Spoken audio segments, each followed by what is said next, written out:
CAPF एशी 2022 में अब आपके पास लेस देन 2 मंथ्स हैं।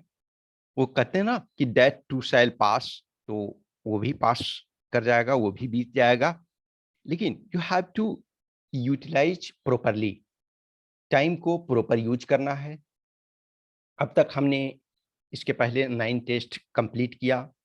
अब आपका जो है 10th टेस्ट कल से एक तरह से वो स्टार्ट हो जाएगा इन द सेंस कि जब भी वंस टेस्ट इज रिलीज्ड, तो आप जब चाहो जिसको भी उस समय आप लिख सकते हो।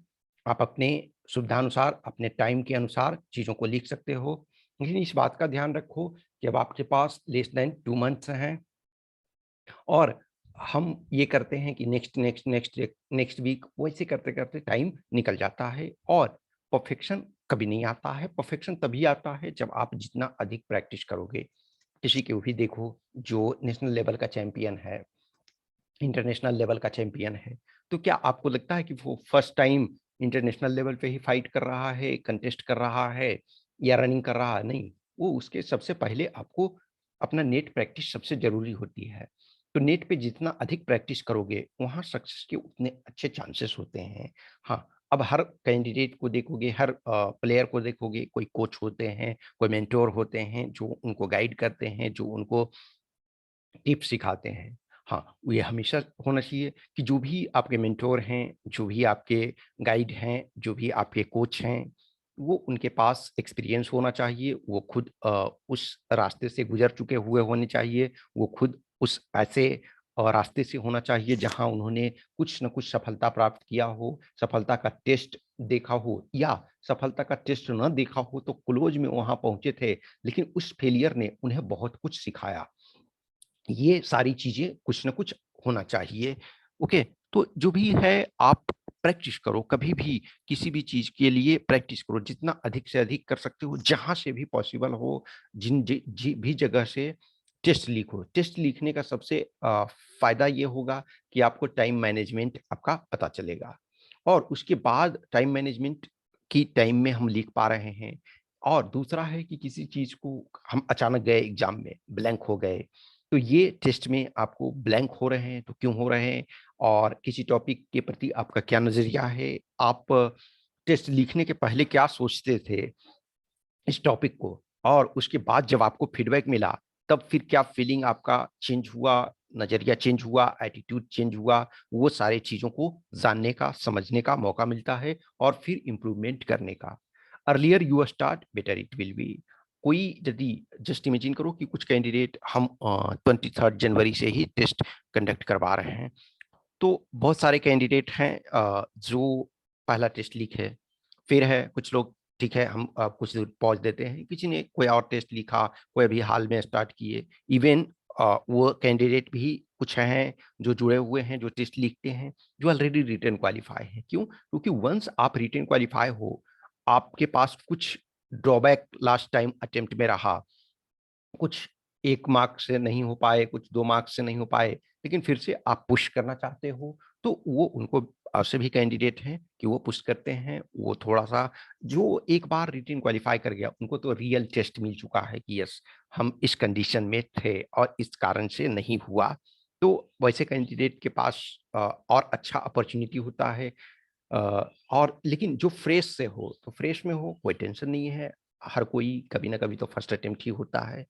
तो फ्रेश माइंड से हो, आप उसको करो। अभी आपके पास टाइम है। एक टाइम के बाद जस्ट सोचो, 15 दिन यदि आपके पास, 15 डेज जिस समय बचेगा, और आप सोचोगे कि उस समय टेस्ट लिखें, तो उस समय टेस्ट लिख सकते हो। टेस्ट इवन 5 डेज पहले लिख सकते हो। तो उन लोगों के लिए है जो ऑलरेडी प्रैक्टिस कर रहे हैं। कोई ये सोचेगा कि 15 डेज रहेगा तब मैं पहला टेस्ट लिखूंगा, तो बिलीव मी उसका आपके लिए बहुत ज़्यादा यूज नहीं है। हाँ, यूज तब है जब ऑलरेडी आप सीएससी का मेंस लिखे हुए हो, पीसीएस का, स्टेट पीसीएस का मेंस लिखे हुए, तो आप किसी भी समय टेस्ट लिखोगे, आपका फायदा होगा। लेकिन जो न्यू एस्पिरेंट्स हैं, जो एवरेज कैंडिडेट हैं, उनके लिए एटलीस्ट होना चाहिए कि 2 मंथ्स पहले लिखो, कि आपको इम्प्रूवमेंट का मौका मिले, कुछ चीज़ों को आपको सोचने का मौका मिले। ये ऑलरेडी टेस्ट का हम यहाँ तक देखो पहुँचे हैं। लास्ट टेस्ट एक्चुअल में जो शेड्यूल के अनुसार आपका 5th को होना चाहिए था 5th को, लेकिन CSE का प्री था, इस वजह से बहुत सारे कैंडिडेट के पॉइंट ऑफ व्यू से हमने इस ये पे नहीं करवाया। तो आज आप ये इन द सेंस की कल आपका जो है वो 12 जून होगा, तो उसमें से आपका 10th टेस्ट, फिर आपके पास इसके बाद जो है 3 टेस्ट बचेगा, 26 जून, 10th जुलाई और 24 जुलाई।